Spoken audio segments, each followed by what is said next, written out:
Graça e paz da parte de Deus, nosso Pai, do nosso Senhor Jesus Cristo.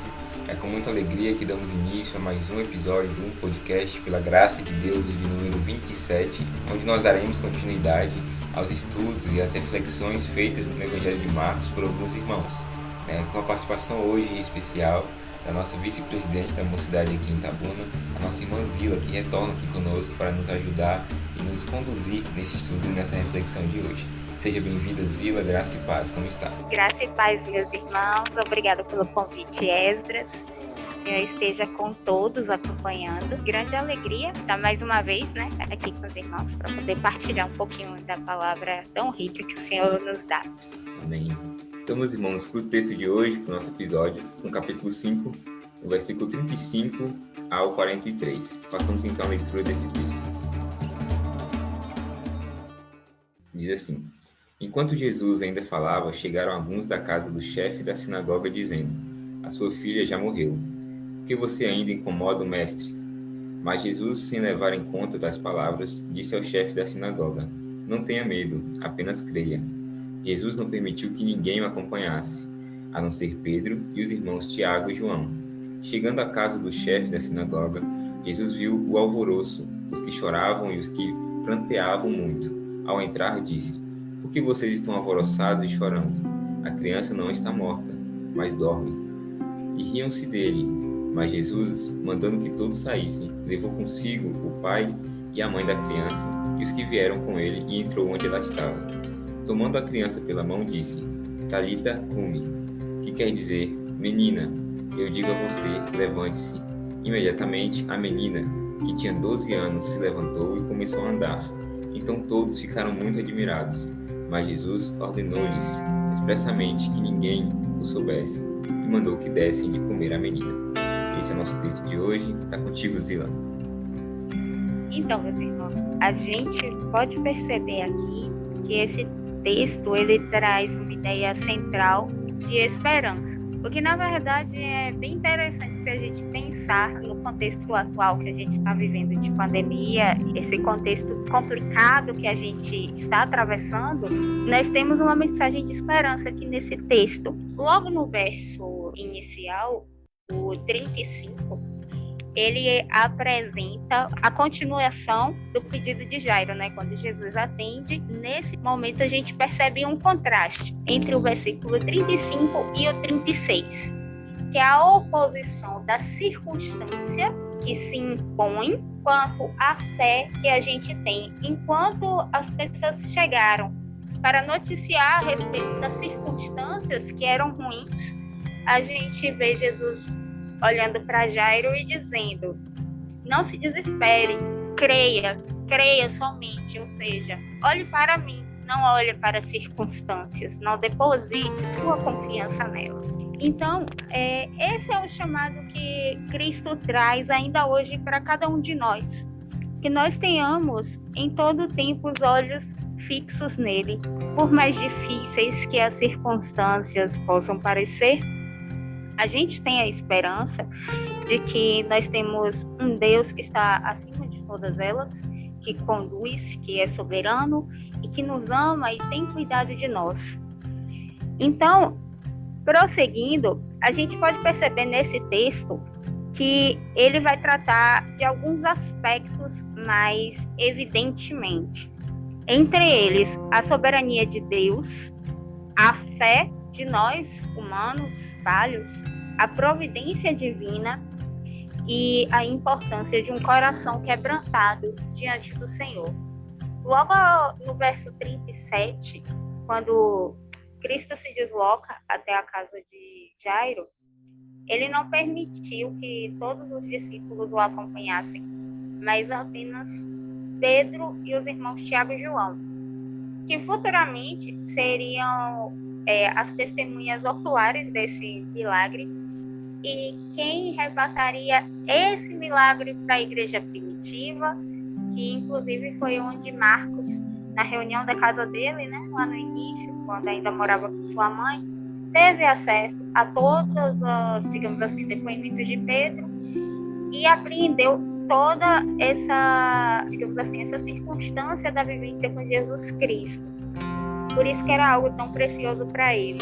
Quando chegou à casa do chefe da sinagoga, Jesus, ao perceber o alvoroço, ele denota que a criança ela não estava morta. Aí a gente tem dois aspectos aqui no verso 39. O primeiro, o aspecto cultural, que em Israel naquele tempo era muito comum que quando alguém morresse, a família ela fazia, digamos assim, um grande estardalhaço para demonstrar o luto, porque não teriam mais aquela pessoa. Então era comum, inclusive, o convite ou então contratar pessoas conhecidas como carpideiras aqui no Nordeste, né? Que são aquelas mulheres que eram contratadas para chorar durante o velório, para aumentar, digamos assim, a carga emocional do lugar, além de flautistas para acompanhar os cantos de lamentação em relação ao falecido. O pai e a mãe, por obrigação, rasgavam as suas vestes até a altura do peito. Aí, após 7 dias com essa veste rasgada, eles poderiam fazer um remendo grosseiro para mesmo assim mostrar que aquela família estava enlutada. E somente com 30 dias que teria-se o direito de consertar aquela roupa e voltar a usar a roupa normalmente. Além de ser proibida várias coisas, como cozinhar, trabalhar, isso não só as pessoas que moravam ali com o falecido, mas todo mundo que fazia parte da família, os parentes, os servos, os empregados em geral, também estavam proibidos de fazer essas demais atividades durante esse período de luto, que normalmente durava entre 3 e 7 dias, esse período mais solene, e 30 dias para que toda a atividade voltasse ao normal naquela região. Então, Jesus ele questiona justamente qual a necessidade de todas essas demonstrações exacerbadas quando nós temos a esperança de ver nossos irmãos em Cristo novamente. Essa parte específica, ela aponta para duas coisas. O milagre que Jesus ia realizar logo a seguir, porque ele afirma que Jesus sabia que a menina estava morta, mas ele iria ressuscitá-la. E a segunda coisa que ele aponta é para a vida eterna, para a ressurreição, que Cristo vai trazer a cada um de nós a vida novamente. Então, nós não temos motivo para nos desesperar. Não é dizer que a morte não é triste. Sim, ela é triste nesse momento. A gente tem acompanhado vários irmãos, inclusive, que perderam familiares. E sim, nós devemos chorar junto com eles, mas em compensação nós temos a esperança de encontrar novamente todos esses nossos irmãos em Cristo que partiram na glória. E temos a certeza de que eles estão melhor nesse momento, porque eles estão com Cristo, eles estão gozando da presença do Senhor. E, retornando ao contexto ali na época, Jesus percebeu que as pessoas, algumas descreram e outras ainda chegaram a debochar, como se Jesus estivesse louco em dizer que a criança não estava morta. Ou seja, logo após isso, Jesus expulsou as pessoas que estavam ali, que debocharam dele, não pelo simples fato de fizeram uma chacota ou acharam que Jesus estava louco, porque estava dizendo que ela estava dormindo e na verdade ela já estava morta. Mas, de acordo com toda a fama de Jesus, que já tinha ultrapassado as fronteiras da Judéia, todo mundo sabia que quem era Jesus Cristo, mesmo aqueles que ainda não o reconheciam como Cristo, o Messias, mas sabiam que Cristo era capaz de curar. Tanto que a gente vê a fé de Jairo em Cristo pelo pedido que ele foi até Cristo, crendo que o Senhor seria capaz de restituir a saúde de sua filha, e não só a saúde, mas a vida. Então, por conta disso, Jesus acabou expulsando aquelas pessoas, porque não eram dignas de estarem ali na presença dele. E, logo depois, Jesus se retira até o quarto com os pais da menina, Pedro e Tiago, e ali Jesus opera o grande milagre, que dá o tom desse capítulo. Para esse milagre, ele aponta para 3 coisas essenciais aí. a soberania de Deus sobre todas as coisas, a certeza de que a gente tem que o Senhor, Ele é soberano, Ele pode todas as coisas e Ele faz as coisas como o apraz para a glória dEle e não apenas ao acaso. As coisas são porque são, mas tudo acontece primeiramente para glorificar ao Senhor. Esse é o maior prazer dEle. E em segundo, a gente vê também o cumprimento das promessas do Antigo Testamento. E a gente vê uma relação aí bem próxima do que está escrito lá em Apocalipse, capítulo 20, versículo 14, quando João declara que então a morte e o inferno foram lançados para dentro do lago de fogo. Esta é a segunda morte, do lago de fogo. Ou seja, Jesus ele tem o domínio sobre todas as coisas, ele venceu a morte. A prova disso é que ele morreu e ressuscitou, né? E o poder que ele tinha sobre a morte, mesmo antes de tudo ter se cumprido cabalmente, era nítido, que ele era Senhor sobre todas as circunstâncias, que ele era Deus. Esses milagres de Jesus apontavam justamente para o senhorio de Cristo e a soberania dele sobre todas as coisas. Além disso, o terceiro ponto que a gente deve prestar bastante atenção é da importância de um coração quebrantado. Do quanto Jairo se sentiu aflito naquele momento, era sua única filha que havia falecido, mas mesmo ele estando aflito, triste e até desesperado, em momento nenhum ele pensou em desistir e não procurar ao Senhor quando ele viu a filha em estado terminal, em se curvar às circunstâncias, mas ele foi até o Senhor, que poderia resolver.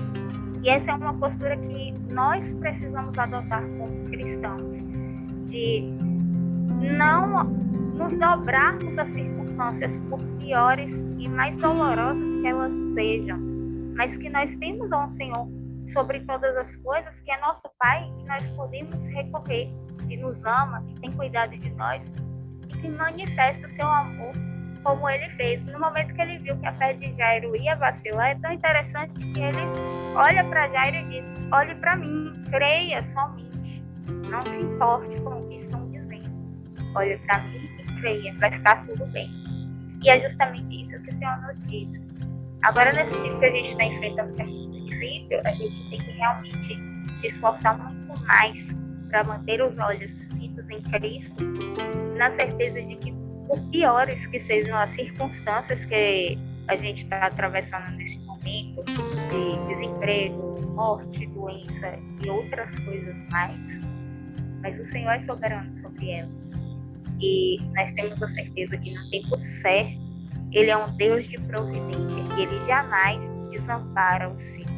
Assim como Ele não desamparou Jairo, mas Ele teve um cuidado muito amoroso. Inclusive, a gente pode notar isso no momento que Ele chega ao quarto e manda que a filha de Jairo levante. Ele fala: Talita cumi. Ele, segundo os estudiosos, isso era uma forma muito assim carinhosa de você pedir a uma pessoa. Era não exatamente um tratamento íntimo, mas era algo mais carinhoso. Uma mãe pedindo ao filho para se levantar pela manhã, para acordar. E do mesmo jeito, o nosso Senhor nos trata. Então, a gente precisa considerar essas coisas e crer, renovar a nossa esperança no Senhor, sabendo que Ele é soberano, Ele cuida de nós, apesar de não merecermos, mas nós precisamos crer somente e esperar, descansar no Senhor. Para concluir, meus irmãos, a gente vê aqui também no verso 42, que logo depois a menina se levantou, ela atendeu prontamente a ordem de Jesus, e a gente percebe que, como tudo está plenamente subjugado ao Senhor, quando ele ordena qualquer coisa, você não tem como recusar a ordem dele. E isso é mais um destaque, uma prova da soberania de Deus sobre todas as coisas e do controle dele. Então, nós não precisamos temer, apenas confiar. Ele mandou que a menina, no caso, levantasse, e esse verbo, no original, o fato de levantar-se, não é um verbo estático, e sim contínuo, que indica que a menina levantou-se e caminhou. Ela esteve em constante ação. Então, é uma prova de que a menina foi restituída com sua saúde plena, como se nada tivesse acontecido.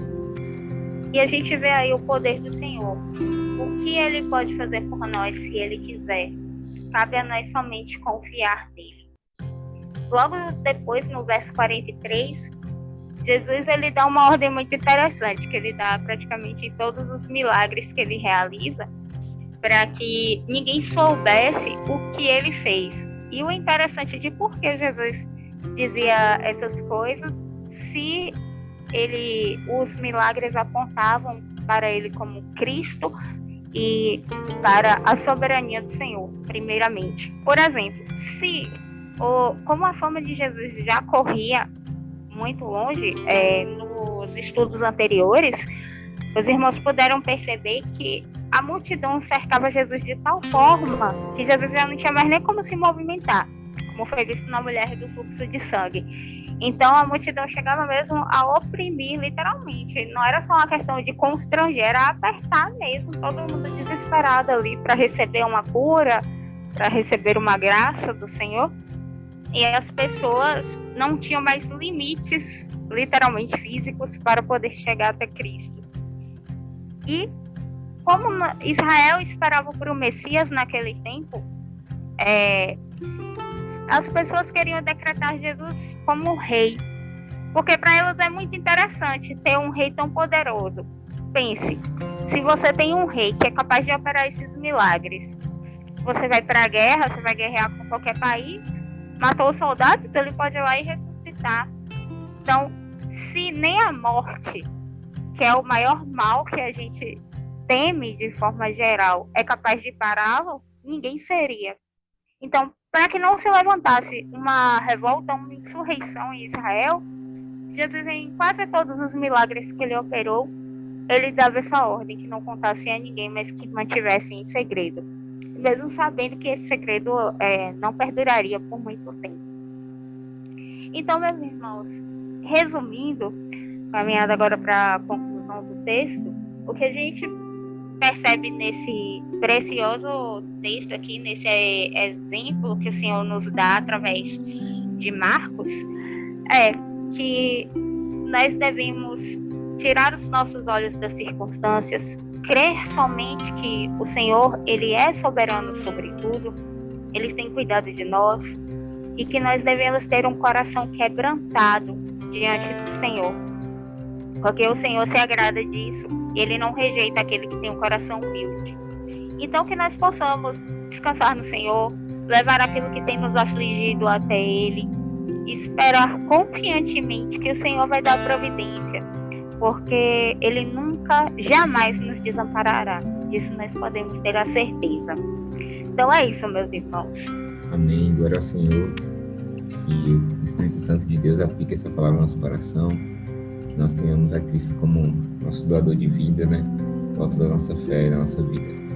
Vamos orar para concluir esse estudo, em nome de Jesus. Santo Deus, Deus Pai, Deus Filho, Deus Espírito, nós oramos a Ti neste instante, ó Deus, agradecidos, ó Deus, por Tua santa palavra, que o Senhor nos traz a nós, ó Deus, como forma de se revelar, como forma de falar conosco, e nos mostrar, ó Deus, da Tua soberania, da Tua majestade, em relação à vida, em relação à morte também, Senhor.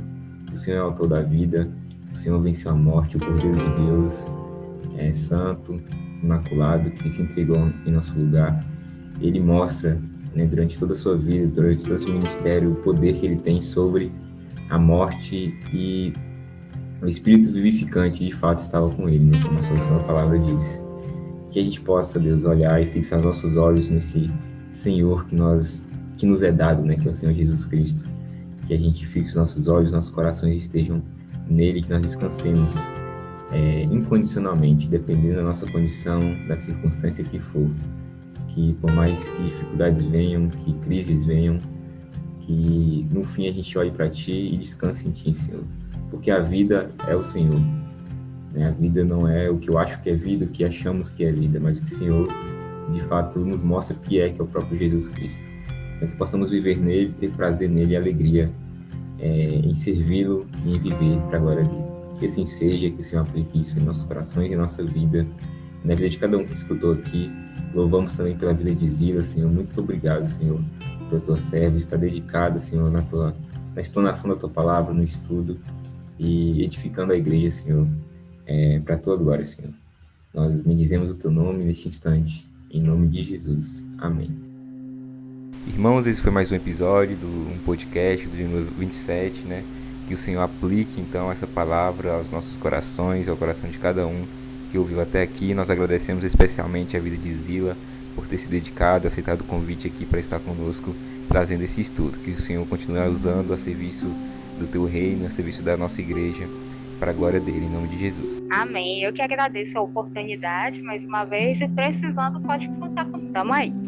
Agradecemos também aos ouvintes, né, que estão nos acompanhando, a você também que está chegando agora. A gente convida que você retorne os outros episódios para também ouvir o que já foi dito em relação a esse evangelho tão rico para nós, que é a revelação do nosso Deus, né? Continue acompanhando. Semana que vem nós estaremos no capítulo 6 de Marcos, caminhando aí para a glória de Deus nestes estudos. E até lá, nós esperamos vocês. Tchau, tchau. Tchau, tchau, gente.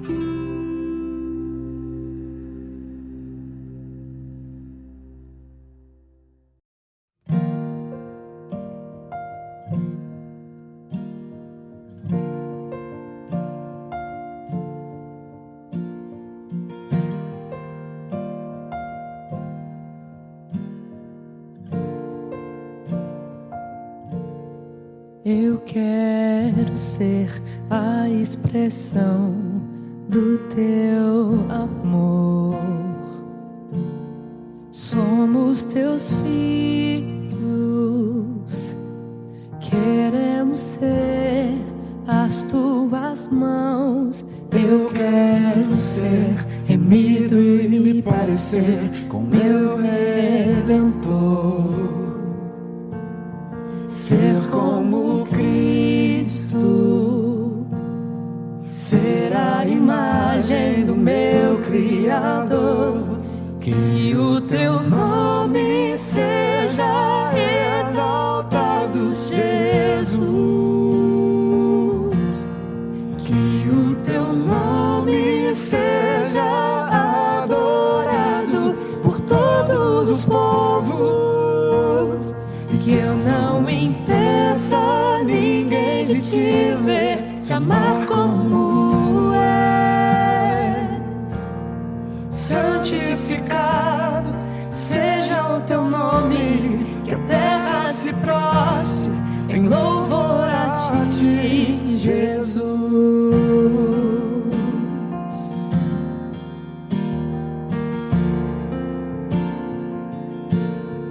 Eu quero ser remido e me parecer com meu Redentor. Ser como Cristo, ser a imagem do meu Criador.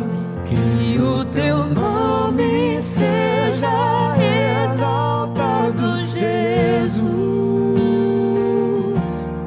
Que o teu nome seja adorado por todos os povos.